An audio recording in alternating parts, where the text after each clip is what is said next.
Good morning students. इसके पहले class में हमने पढ़ा कि ये जो हेवनली बॉडीज़ होती हैं वो क्या होती हैं, हमारा यूनिवर्स क्या है, उसके अंदर गैलेक्सीज़ क्या होती हैं, गैलेक्सीज़ के अंदर स्टार्स होते हैं और इन्हीं स्टार्स में सन भी एक स्टार है, एक तारा है जिसके चारों तरफ बहुत सारे अदर हेवनली बॉडीज़ जैसे planets, satellites, asteroids, comets, meteors, ये उसके चारों तरफ रिवॉल्व करते हैं, घूमते हैं। अब हमने प्लैनेट्स के बारे में पढ़ लिया। प्लैनेट्स क्या होते हैं? ग्रह। जैसे कि हमारा अर्थ है, हमारे अर्थ की तरह और भी 7 अलग अलग प्लैनेट्स हैं। ये सारे अपने एलिप्टिकल पाथ यानी कि ऑर्बिट के पाथ पे, उस रास्ते पे सन के चारों तरफ घूमते हैं और इनका डिस्टेंस अलग अलग होने के कारण इनका जो रिवॉल्यूशन का टाइम है वो अलग अलग है। ठीक है। अब ये जितने भी प्लैनेट्स हैं इनके अपने सैटेलाइट्स होते हैं, उपग्रह जिसको कहा जाता है। ये डिटेल में आपको बताया जाएगा एक पेज पे कि हर एक हेवनली बॉडी का नाम क्या है, उसका नाम क्या है, मतलब उसका हिंदी में मीनिंग क्या है, वो क्या करते हैं, ये सब हम अगले बार मतलब इसके बाद जब भी हमारा क्लास स्टार्ट होगा तो हम बताएंगे इसको। सैटेलाइट्स जो होते हैं वो नेचुरल भी होते हैं और मैन मेड भी होते हैं। नेचुरल सैटेलाइट्स वो होते हैं जो प्लैनेट्स के चारों तरफ घूमते हैं। जैसे हमारा अर्थ सन के चारों तरफ घूमता है, उसी तरह हमारे अर्थ के चारों तरफ भी एक सैटेलाइट घूमता है जिसको हम मून के नाम से जानते हैं, चाँद, चंद्रमा। तो ये सारे सैटेलाइट्स जो होते हैं, जो प्लैनेट्स के चारों तरफ घूमते हैं, ये नेचुरल सैटेलाइट्स होते हैं। हर एक प्लैनेट के अलग अलग सैटेलाइट्स। और जो आर्टिफिशियल सैटेलाइट्स होते हैं, जो मैन मेड होते हैं, वो हम देखते हैं कि कभी कहीं से किसी ने चंद्रयान भेजा, किसी ने कुछ भेजा। जो हम स्पेस में जो ये चीज़ें भेजते हैं सैटेलाइट्स, वो मैन मेड होते हैं। वो अलग अलग कामों के लिए साइंटिस्ट भेजते हैं उसे। तो हम अभी उसके बारे में बात नहीं करेंगे, हम सिर्फ नेचुरल सैटेलाइट्स के बारे में बात करेंगे। इसके बाद आते हैं एस्ट्रॉइड्स। ये एस्ट्रॉइड्स भी स्मॉल हेवनली बॉडीज़ होते हैं जो प्लैनेट्स से काफ़ी छोटे होते हैं।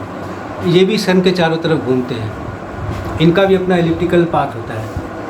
उसी तरह कॉमेट्स होते हैं, उसी तरह मेटियोर्स होते हैं। ये सब सन के चारों तरफ घूमते हैं और घूमते घूमते कभी कभी ऐसा होता है कि आपस में टकरा जाते हैं या किसी ऑब्जेक्ट के साथ टकरा जाते हैं, उनमें से उनके टुकड़े हो जाते हैं।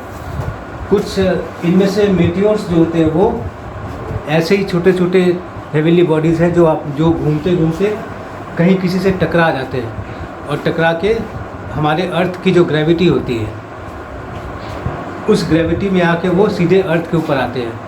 लेकिन हमारे अर्थ के ऊपर जो हमारा जो ये है, क्या कहते हैं इसको, जो हवा है, उस हवा के संपर्क में आके उससे अट्रैक्ट होके वो जल जाते हैं और नीचे आते आते वो पूरी तरह से राख बन जाते हैं। तो इसके बारे में अभी हम देखते हैं क्या है। प्लैनेट्स और सैटेलाइट्स, ये दो चीज़ों के बारे में हम पढ़ चुके हैं। Satellites are the heavenly bodies which revolve around a planet.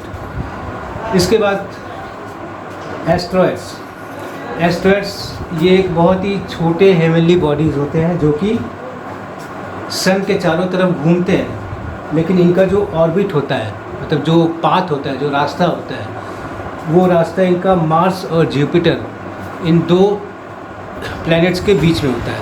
तो ये मार्स और जुपिटर के बीच में इनका एलिप्टिकल पाथ होता है जिसपे वो सन के चारों तरफ चक्कर लगाते हैं। इसके बाद आते हैं कॉमेट्स। कॉमेट को हम हिंदी में पुच्छल तारा भी कहते हैं। जैसा आसमान में हमने कभी देखा होगा या सुना होगा, एक ऐसा तारा जिसका एक हेड होता है और एक टेल होता है। जो टेल होता है वो बहुत लंबा होता है।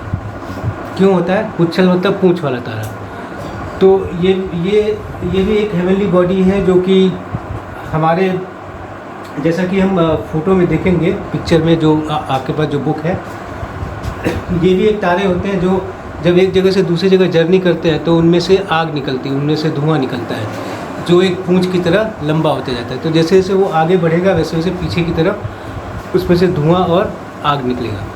तो हम आसमान में अगर देखते हैं तो कभी कभी हमें अचानक दिखाई देता है कि एक रॉकेट की तरह, जो रॉकेट हम लोग दिवाली में छोड़ते हैं, उसकी तरह एक कोई ऑब्जेक्ट उड़ रहा है जिसके पीछे पीछे पूंछ है, जलता हुआ आग और धुआं, और आगे एक हेड है।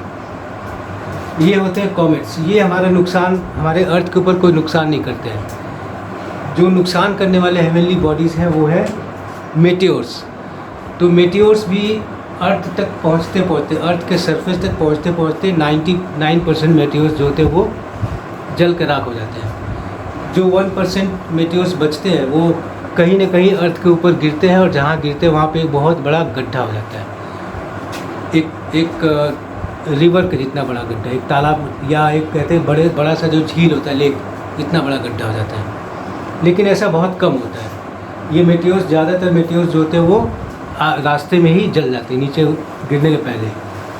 लेकिन जो नहीं जलते हैं, जो बच जाते हैं, वो मेटियोराइट्स कहलाते हैं। ठीक है, यही मेटियोर जो कि ज़मीन तक आ जाता है वो मेटियोराइट्स कहलाता है।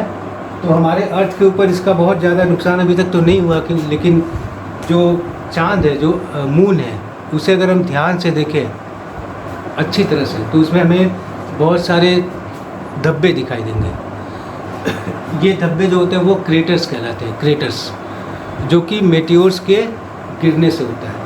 क्योंकि चाँद के ऊपर ग्रेविटी हमारे अर्थ का 1/6 है, मतलब हमारे अर्थ के ऊपर जो ग्रेविटी है उसका 6वां भाग। ठीक है, बहुत कम इसका मतलब। तो इसके कारण ये मेटियोर्स उसके ऊपर गिरते हैं और उसके ऊपर बड़े बड़े गड्ढे बना देते हैं।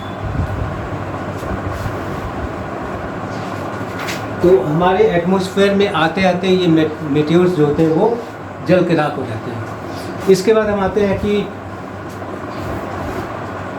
ये जो मेटियोराइट्स होते हैं जो जलते नहीं हैं, वो अगर कहीं गिर जाए तो बहुत बड़ा गड्ढा बन जाता है, और इससे हमारे अर्थ के ऊपर बहुत बड़ा नुकसान होता है। इसके बाद हम आते हैं स्टार्स को। स्टार्स क्या होते हैं? स्टार्स जैसे कि ये huge body of glowing gases, ये कुछ भी नहीं, ये जलता हुआ गैस का गोला है। इसके बारे में हम कल अगले क्लास में पढ़ेंगे। स्टार्स क्या होते हैं, अर्थ क्या है, उसके बारे में पूरी डिटेल में, और मून क्या है। ठीक है।